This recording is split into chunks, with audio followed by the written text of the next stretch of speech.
Yo, what's up mga master? Ngayon mga master ay gawan ko to ng video mga master kasi marami din nagtatanong sa akin ito, mas paano daw magtono ng gitara? Well, maraming pamamaraan ng pagtono ng gitara mga master. Dati, yung ginagawa ko is sa band namin, doon sa keyboardist. Standard sa ating mga gitara is yun din yan, yung keyboard. Hindi naman mag out of tune yung keyboard kasi naka-program yan into standard na tunog. Doon ako nagbabase. Pangalawa, merong tuner sa mga cellphone ngayon. Hindi na yan bago ngayon. High-tech na tayo ngayon. Nasa era na tayo ng mga gadgets. Ito yung ituturo ko sa inyo mga master kasi meron ding marami nagtatanong paano magtuno ng gitara. Yun. So ito is nasa tono tong gitara na to. I-out of tune na natin siya. Yan.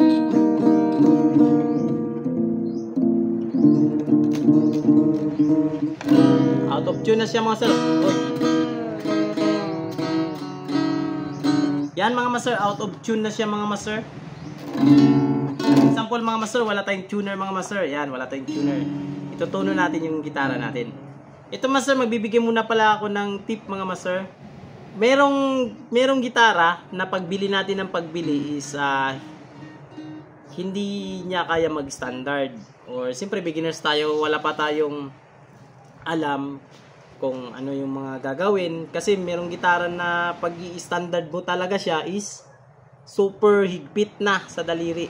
Or sinusunod natin dito yung standard dito sa Android device na may pang tuner, yung standard na tune. Standard kasi yan master. Ngayon, siyempre wala tayong alam. Tune lang tayo, susundan lang natin, din napapansin natin super higpit man. Kasi nga meron talagang acoustic guitar na hindi niya kaya mag-standard. Yun. At ito rin, baka mataas yung gauge ng strings na kinabit. Isa rin yan. Wala pa tayong idea dyan sa mga gauge na yan. Na pag matigas pala yung string is pwede palang palitan ng string gauge. Pababaan yung string gauge. For example, sa mga acoustic, kadalasan talaga gauge 12 yan, di ba? So, pwede pala tayong mag-gauge 10. Yan. Gauge 9. Yan. Pababaan natin yung gauge para lalambot at makuha natin yung standard. So, ito is para sa atin mga beginners na hindi natin pa alam yung about doon sa mga string gauges. Yan.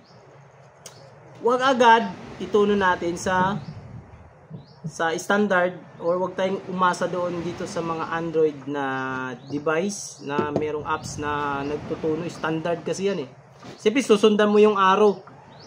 Pag dito pa yung arrow, flat pa, higpit ka pa ng higpit kasi kailangan mong ipapagitna. Then, super tigas na pala ng strings. Then, wala. Pag bago matuno, pigtas yung string. Lagot na yung string, di ba? Kasi nga, siyempre, wala tayong knowledge about doon. Ito, master, meron akong ituturo sa inyo mga master kung paano magtimpla ng sa sarili lang na tansya-tansya lang. Tama lang na hindi maputol yung ating mga strings. Yan, para sa mga beginners. Yung iba nagtutuno galing dito sa baba. Or sa low string. Then, tinutuno nila na magkapareho. Yan. Halimbawa, for example, ito. Ipapareho ko siya. Yan, ganyan. Pareho na. Then, ang i-base ko na naman is ito. Kailangan ipapantay ko na naman siya sa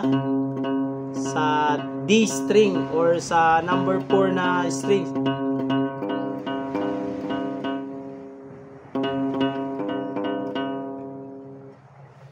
Tama rin naman master, pero hindi ko ina-advise yan sa mga beginners. Kasi, ang tendency nun, paano ngayon kung mahigpit na agad ito? And then, siyempre susunod, babasihan na naman natin ito yung A string natin dito sa note D or fret pin D. Hanggang pahigpit ng pahigpit. Pagdating dito sa high string natin, ito, mahigpit na siya masyado. May tendency na mapuputol na siya dahil dito tayo naka-base. pataas ng pataas yung pitch. Minsan, gugulat ka, tono na dito yung 5, and then ito yung isa super higpit na. Habulin mo talaga yung tunog nito. Yan, yung tunog ng B string natin. Diba? Habulin mo. Ito yung advisable ko na gawin. Magtono for beginners. Higpit ka muna dito sa high E string mo. Yung tamang-tama lang na tansa mo lang. Yan. For example, ito. Yan. Na hindi siya, yan, nagagalaw pa. Yan. Okay na sa akin. Para nito, okay na to kasi okay lang yung tension niya. Yan. Testing nyo rin sa daliri nyo kung hindi kayo nahihirapan. So, okay na to. Then, dito tayo magpiprease sa G note or sa third fret ng E. Ipapantay natin yung tunog ng open G. Kasi ito, G note to eh. Ipapantay natin. Yung G na to, ito, yung third string. Kasi malayo siya, di ba? Higpitan natin yan.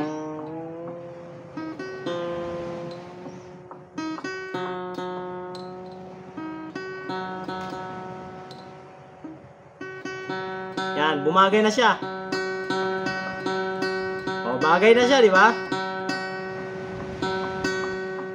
Ngayon, paano natin kunin ito yung tunog na to na magpantay? Yung open B,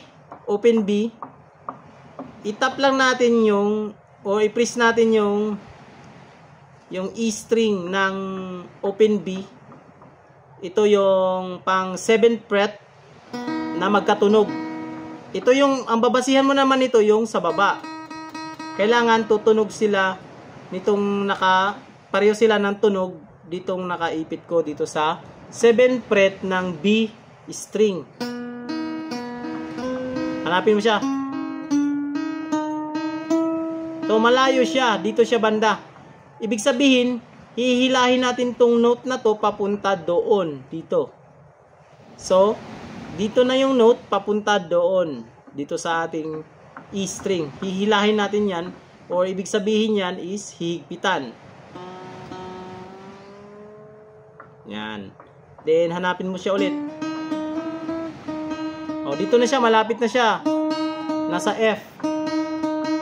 So, higpitan mo lang ng kunti. Yan, pag malapit na, kunting pihit lang. Yan, dito na siya, malapit na siya.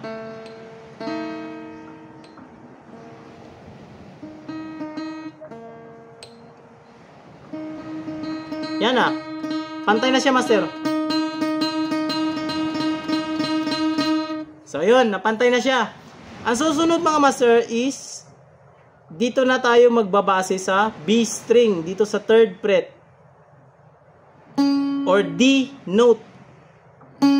Ipapantay natin siya sa ating 4th string. Ito. Oh. Yan. Medyo malapit na siya. Kailangan magkatunog sila. Medyo flat. Higpitan natin ng konti. Yun, nag-sharp.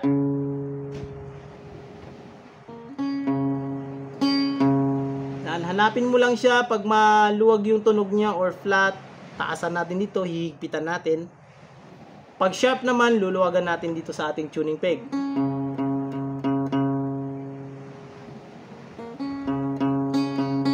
Yun. Magkakatunog na. Then, susunod natin is dito na tayo sa open G or ating 3rd string. Dito naman siya, ngayon, magbabase sa 2nd fret. Ibabase natin siya sa 5th string natin.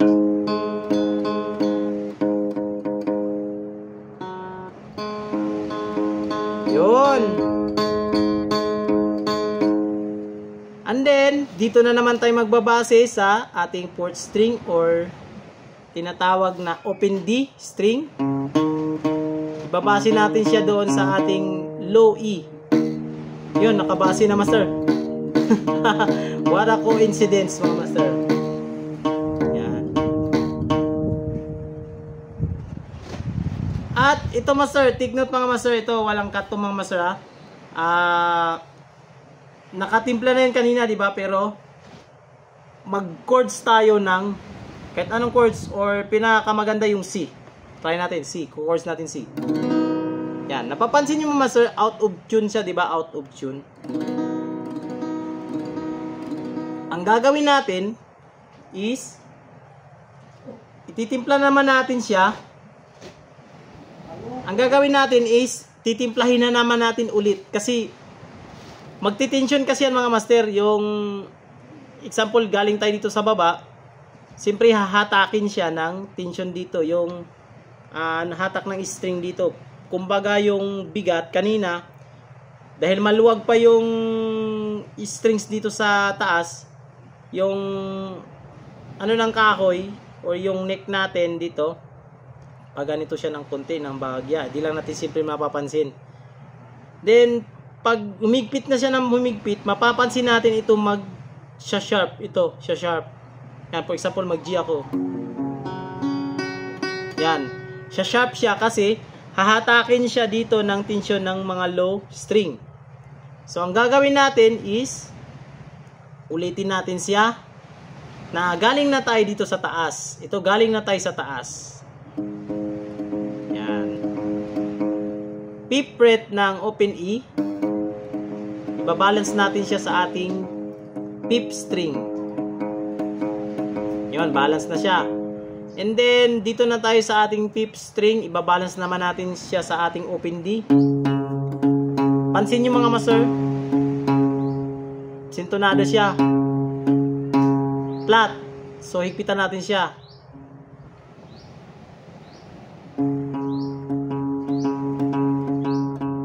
Yan, konti na lang. Yun.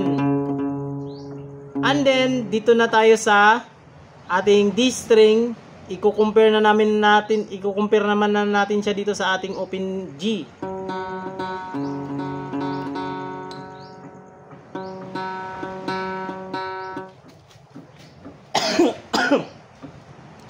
Naubo ako master. Pumatingala muna ako.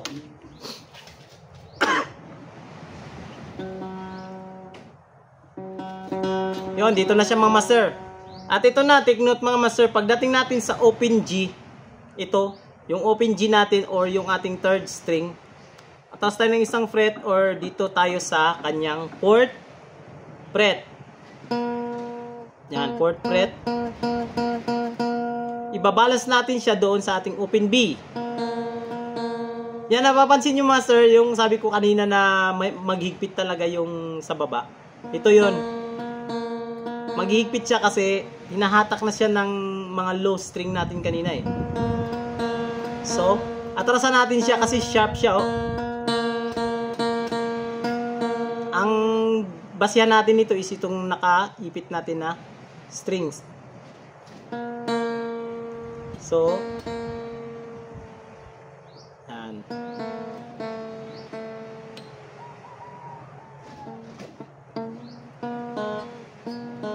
Yun, nasobrahan.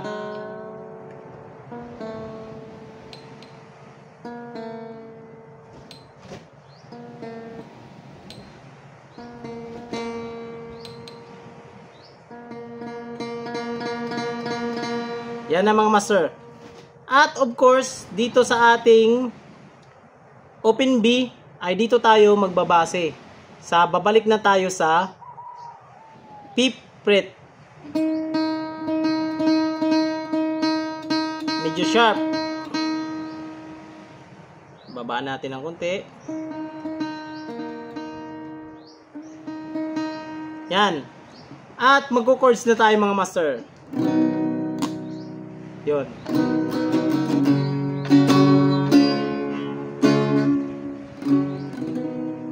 Yun. Sana may natutunan ka dito sa video mga master na to mga master. Para sa mag-aaral kung paano magtuno mga master. Yun lang mga master. Peace out!